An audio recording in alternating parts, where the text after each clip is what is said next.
Good morning, class.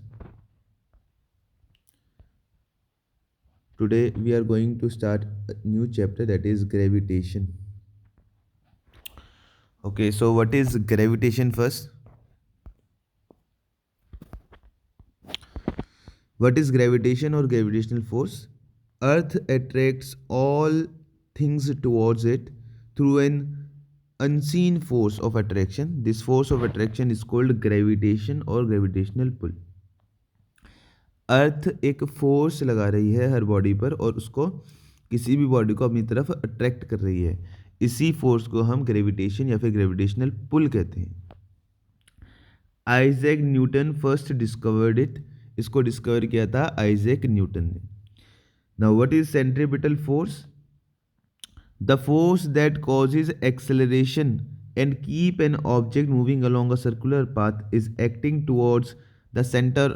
This force is called centripetal force. जब भी कोई ऑब्जेक्ट सर्कुलर मोशन कर रहा है एक फिक्स्ड पाथ पर और वो एक्सेलरेट कर रहा है तो हम उसको कहते हैं सेंट्रीपिटल फोर्स। और मून का मोशन अर्थ के अराउंड, जो मून रेवोल्यूशन कर रहा है अर्थ के अराउंड, वो ड्यू टू सेंट्रीपिटल फोर्स है। अब हम पढ़ेंगे universal law of gravitation. What is universal law of gravitation? Universal law of gravitation कहता है every object in the universe attract every other object with a force which is proportional to the product of their masses. देखिए, हर object इस universe में दूसरे object पर एक force of attraction लगा रहा है। वो फोर्स ऑफ अट्रैक्शन प्रोपोर्शनल होगी उनके दोनों बॉडी के जो मास हैं उनके प्रोडक्ट के इक्वल, और वही फोर्स इन्वर्सली प्रोपोर्शनल होगी उनके बीच में जो डिस्टेंस है उसके स्क्वायर के इक्वल। ये दो बॉडीज हैं, यहाँ पर हम इसको फिगर के थ्रू समझेंगे। ये दो बॉडीज हैं A and B. A body and B body के बीच में डिस्टेंस है डी। तो फोर्स हमें पता है, force universal law of gravitation कहता है कि फोर्स जो है वो दोनों बॉडी के मास के प्रोडक्ट के इक्वल है। तो हमने कहा फर्स्ट बॉडी का mass capital M, second body का मास स्मॉल एम।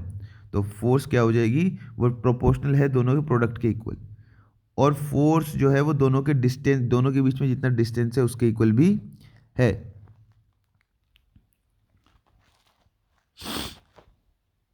नाउ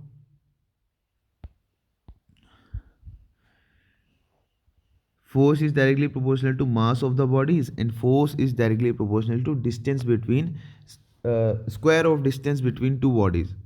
जब हम इन दोनों को कंबाइन कर देंगे हमारे पास आया force is directly proportional to mass of the body, product of masses of body, and inversely proportional to distance between two bodies.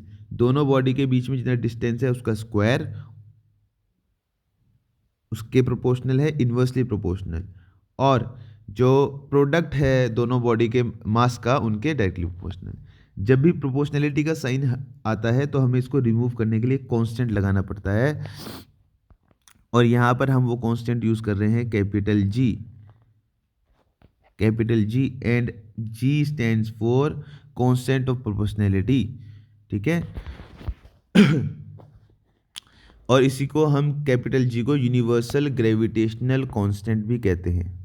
ठीक है, अब हम एसआई यूनिट फाइंड आउट करेंगे। What is SI unit of this G, gravitational constant की। तो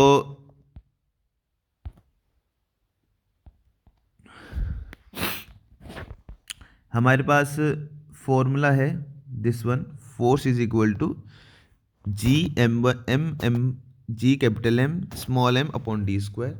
तो यहाँ से हम जी की वैल्यू जब निकालेंगे तो हम ये डी स्क्वायर जो है दिस डी स्क्वायर, ये डी स्क्वायर इसको यहाँ ऊपर ले जाएंगे एफ के साथ। तो F D square is equal to G multiply by capital M and small M. यहाँ से जी की value F D square upon capital M small M.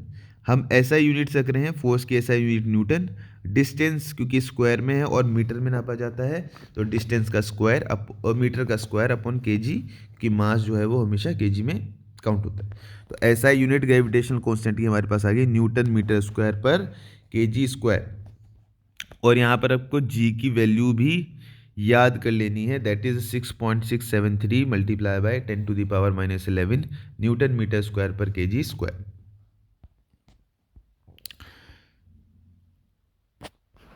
Now we will study about importance of universal law of gravitation.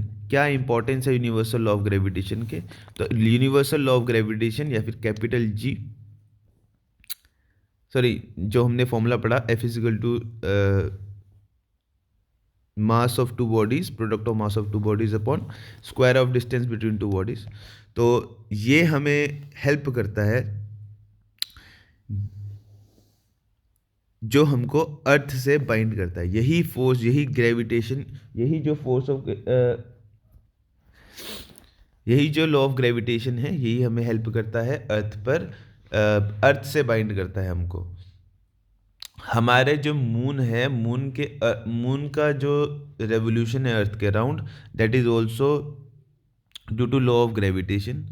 Planets sun के around move कर रहे हैं, वो भी इसी लॉ को फॉलो करते हैं। और जो टाइड्स आती हैं मून एंड सन के फोर्स से, ग्रेविटेशनल फोर्स से, वो भी इसी लॉ को फॉलो कर रहे हैं। Now what is free fall? What is free fall? Whenever objects fall towards the earth under the acceleration, under the gravitational force alone, we say that objects are in free fall.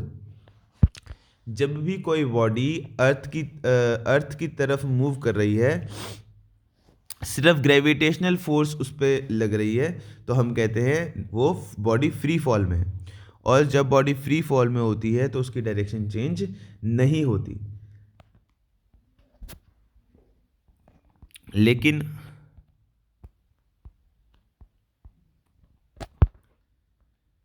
जब body free fall में होती है